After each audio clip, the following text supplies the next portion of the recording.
ओम साई राम। श्री साई सच्चरित्र अध्याय 9 भाग 6। तरखट कुटुंब, पिता और पुत्र। श्री रामचंद्र आत्माराम उपनाम बाबा साहेब तरखट पहले प्रार्थना समाजी थे, तथापि वे बाबा के परम भक्त थे। उनकी स्त्री और पुत्र तो बाबा के एकनिष्ठ भक्त थे। एक बार उन्होंने ऐसा निश्चय किया कि पुत्र व उनकी माता ग्रीष्मकालीन छुट्टियां शिरडी में ही व्यतीत करें, परंतु पुत्र बांद्रा छोड़ने को सहमत न हुआ।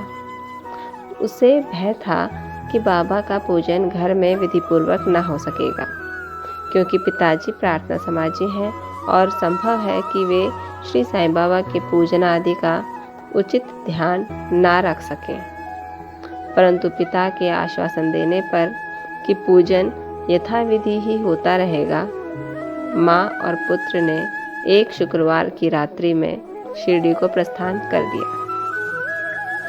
दूसरे दिन शनिवार को श्रीमान तरखट ब्रह्म मुहूर्त में उठे और स्नान आदि कर पूजन प्रारंभ करने के पूर्व बाबा के समक्ष साष्टांग दंडवत करके बोले, हे बाबा, मैं ठीक वैसा ही आपका पूजन करता रहूँगा जैसा कि मेरा पुत्र करता रहा है, परंतु कृपा कर इसे शारीरिक परिश्रम तक ही सीमित न रखना।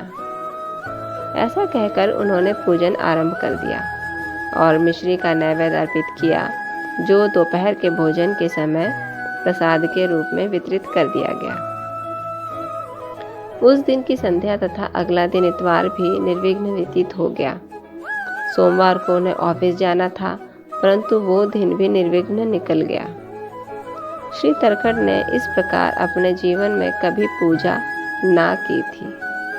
उनके हृदय में अति संतोष हुआ कि पुत्र को दिए गए वचनानुसार पूजा यथाक्रम संतोष पूर्वक चल रही है। अगले दिन मंगलवार को सदैव की भांति उन्होंने पूजा की और ऑफिस को चले गए। दोपहर को घर लौटने पर जब वे भोजन को बैठे तो थाली में प्रसाद न देखकर उन्होंने अपने रसोइये से इस संबंध में प्रश्न किया। उसने बतलाया कि आज विस्मृतिवश वे नैवेद्य अर्पण करना भूल गए। यह सुनकर वे तुरंत अपने आसन से उठे और बाबा को दंडवत कर क्षमा याचना करने लगे तथा बाबा से उचित पथ प्रदर्शन न करने तथा पूजन को केवल शारीरिक परिश्रम तक ही सीमित रखने के लिए उलाहना देने लगे।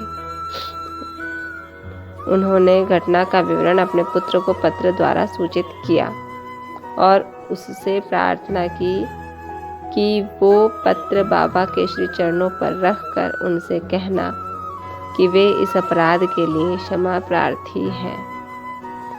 यह घटना बांद्रा में लगभग दोपहर को हुई थी और उसी समय शिरडी में जब दोपहर की आरती प्रारंभ होने ही वाली थी कि बाबा ने श्रीमती तरखट से कहा, माँ, मैं कुछ भोजन पाने के विचार से तुम्हारे घर बांद्रा गया था। द्वार में ताला लगा देखकर भी मैंने किसी प्रकार गृह में प्रवेश किया, परंतु वहां देखा कि भाऊ मेरे लिए कुछ भी खाने को नहीं रख गए हैं। भाऊ अर्थात श्री तरखट। अतः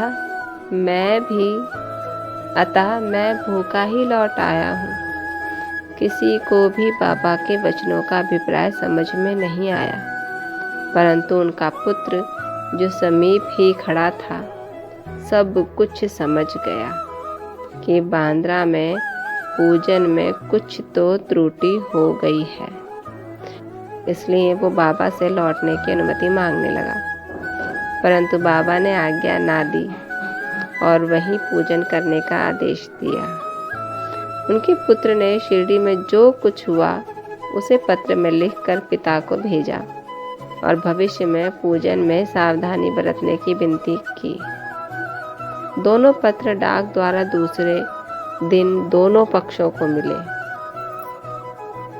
क्या यह घटना आश्चर्यपूर्ण नहीं है? ओम साई राम। बाबा को अपने भक्तों से केवल उनके भाव, उनकी श्रद्धा और सबूरी चाहिए। इन्हीं चीज़ों से संतुष्ट हैं और खुश हैं, और वो भक्तों को अपना समर्पण कर देते हैं। वो हर समय भक्तों की रक्षा, उनके हर समय सुख सुविधाओं का ध्यान रखते हैं। ओम साई राम। श्री सच्चिदानंद सद्गुरु साईनाथ महाराज की जय। इसी के साथ ये अंश यहीं समाप्त होता है।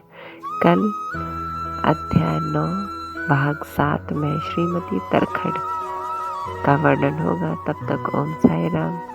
बाबा सब पर अपना आशीर्वाद बरसाएं, सबको कष्टों से दूर रखें। ओम साई राम।